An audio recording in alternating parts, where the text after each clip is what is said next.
SSC part 1 की जो physics है वो हम डिस्कस कर रहे हैं। तो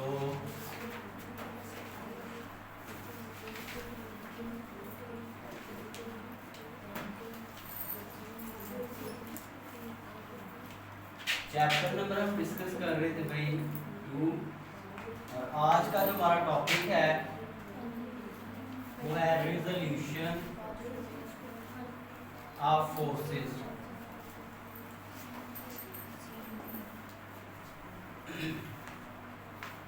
तो देखते हैं क्या होता है रिजोल्यूशन ऑफ फोर्सेस से मुराद ये है, रिजॉल्व से लफ्ज रिजोल्यूशन है।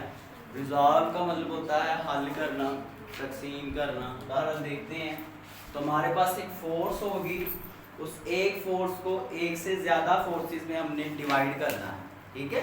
तो आप कहेंगे the splitting of a force, एक फोर्स को तोड़ना, अलहदा करना इनटू टू परपेंडिकुलर कंपोनेंट्स, एक से ज़्यादा परपेंडिकुलर हिस्सों में या परपेंडिकुलर कंपोनेंट्स में अज़ा में डिवाइड करना, इस अमल को कहते हैं रिजोल्यूशन ऑफ फोर्सेस, ठीक है। तो सबसे पहले मैं इसकी डेफिनेशन करता हूँ। स्प्लिटिंग कहते हैं अलहदा करना, splitting of a force into its perpendicular component is called, क्या कहलाता है भाई, रिजोल्यूशन ऑफ फोर्सेस कहलाता है।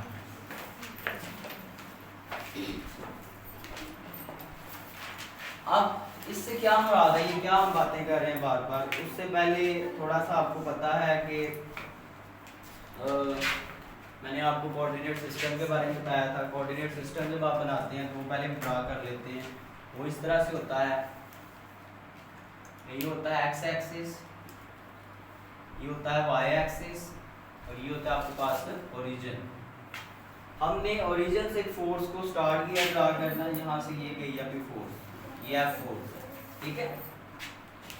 और ये जो फोर्स है ये एक्स एक्सिस के साथ जो एंगल बना रही है, हम वो कर लेते हैं उसको थीटा, क्या कह लेते हैं उसको, थीटा, ठीक है। और उसके बाद बेटा जी ये जो फोर्स है हमारे पास एफ फोर्स, अब इस एक फोर्स को हमने एक से ज्यादा पार्ट्स में डिवाइड करना है, ठीक है।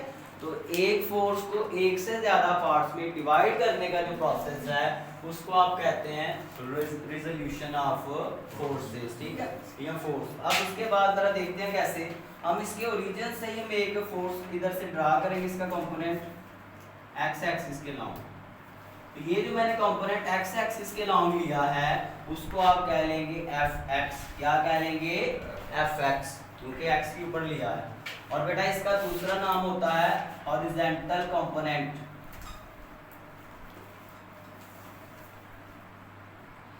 ठीक है जी।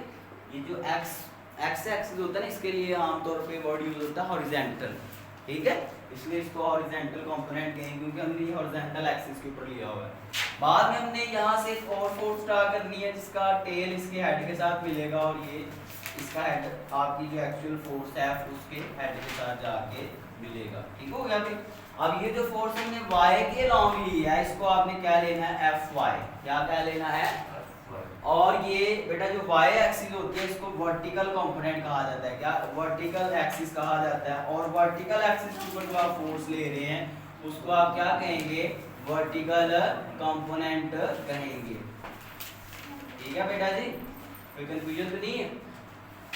अब तो हमने क्या किया है, एक एफ फोर्स को दो कंपोनेंट्स में डिवाइड कर दिया है, क्या कर दिया है, दो कंपोनेंट्स में डिवाइड कर दिया है, यानी कि हमने ये किया है जो हमारे पास एफ फोर्स थी उसको हमने डिवाइड कर दिया किसमें, एफ एक्स जमा एफ वाई में। क्लियर हो गया भाई।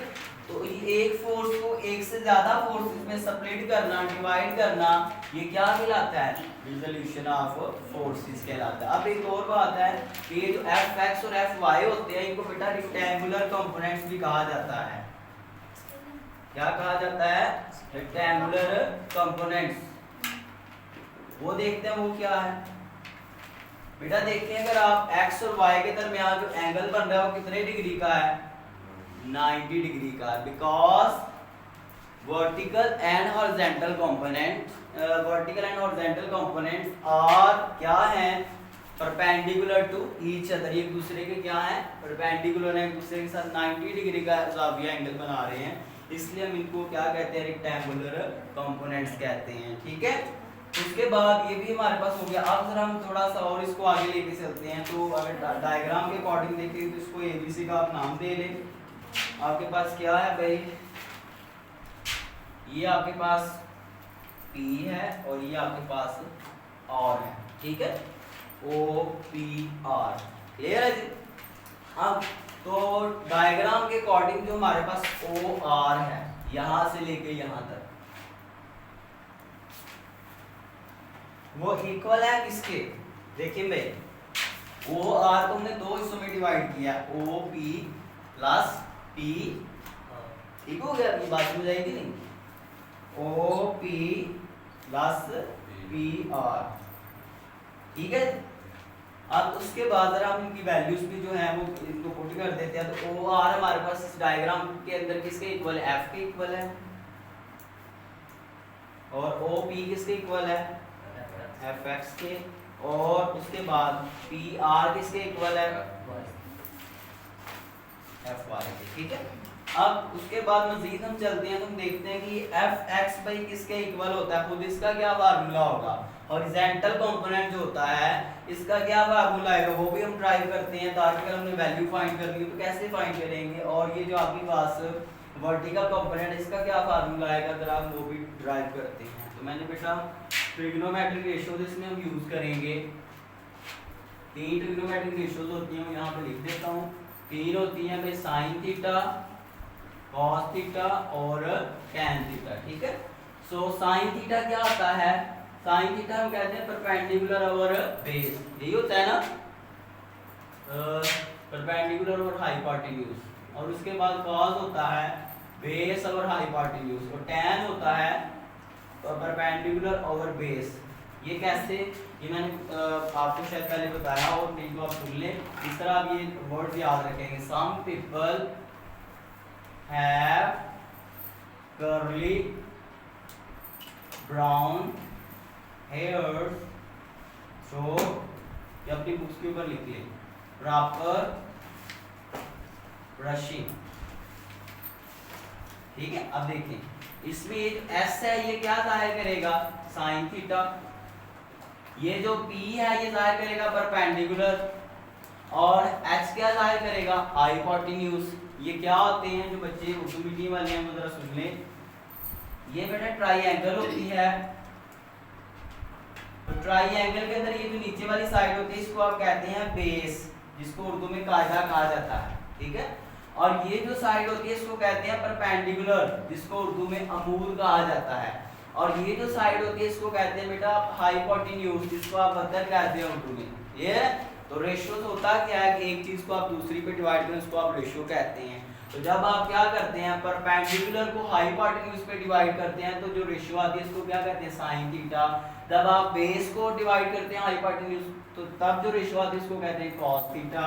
जब आपके पास परपेंडिकुलर और बेस आता है उसको आप कहते हैं टैन थीटा। ठीक है, अब जरा हम बात करते हैं, ये हमने fx और fy की जो वैल्यू फाइंड करनी थी, तो सबसे पहले हम देखते हैं कि cos थीटा इक्वल होता है किसके, क्योंकि cos थीटा इक्वल होता है भाई बेस और हाइपोटेन्यूज के, इसी इक्वल होता है ना। अब तो बेस हमारे पास इस जो हमारे पास डायग्राम आ रही है इसमें बेस क्या है, बेस क्या है भाई fx है, क्या है fx, और हाइपोटेन्यूज यहाँ पे क्या है, ये हाइपोटेन्यूज, ये वाली लाइन क्या है हाइपोटेन्यूज, और ये वाली बेस है, और ये वाली क्या है बेटा जी परपेंडिकुलर है। तो हमारे पास हाइपोटेन्यूज आ रहा है एफ आ रहा है। तो अब आप क्या करें,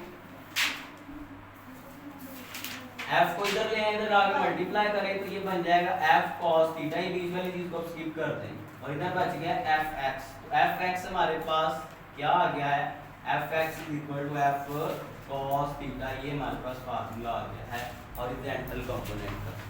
ठीक है, तो आपने याद रखना है कि हॉरिजॉन्टल कंपोनेंट के लॉन्ग जो हम ट्रिग्नोमेट्रिक रेशियो लेते हैं उसको cos थीटा कहते हैं। क्या कहते हैं? cos थीटा कहते हैं। ठीक है जी, क्योंकि fx के लॉन्ग कौन सी आ रही है? cos आ रही है ना। अब जरा हम बात करते हैं भाई sin थीटा किसके इक्वल होता है, ताकि हमारे पास fy भी आ जाए।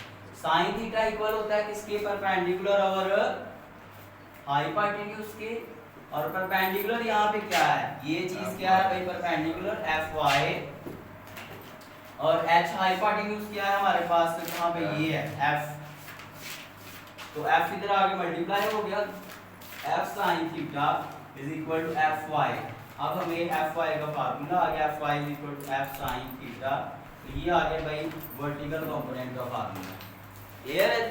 तो हमने क्या किया था, हमने एक फोर्स ली थी F फोर्स, और उसको हमने दो पार्ट्स में डिवाइड किया है, Fx और Fy, और उनके क्या फार्मूले हैं वो भी हमने ड्राइव कर लिए हैं। तो एक फोर्स को एक से ज्यादा कंपोनेंट्स में डिवाइड करना, ये क्या कहलाता है?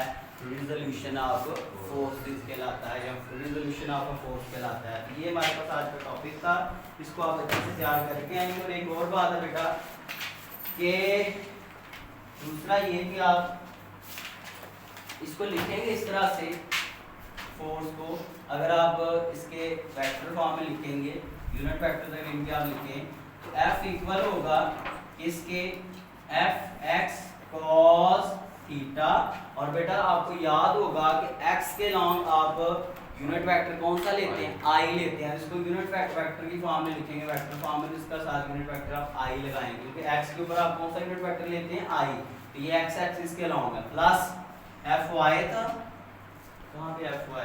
ये है यहाँ पे Fy। चलेंगे तो Fy sin थीटा, और y के लॉन्ग आप कौन सा कंपोनेंट कौन सा यूनिट वेक्टर लेते हैं? j लेते हैं, याद है कि नहीं याद?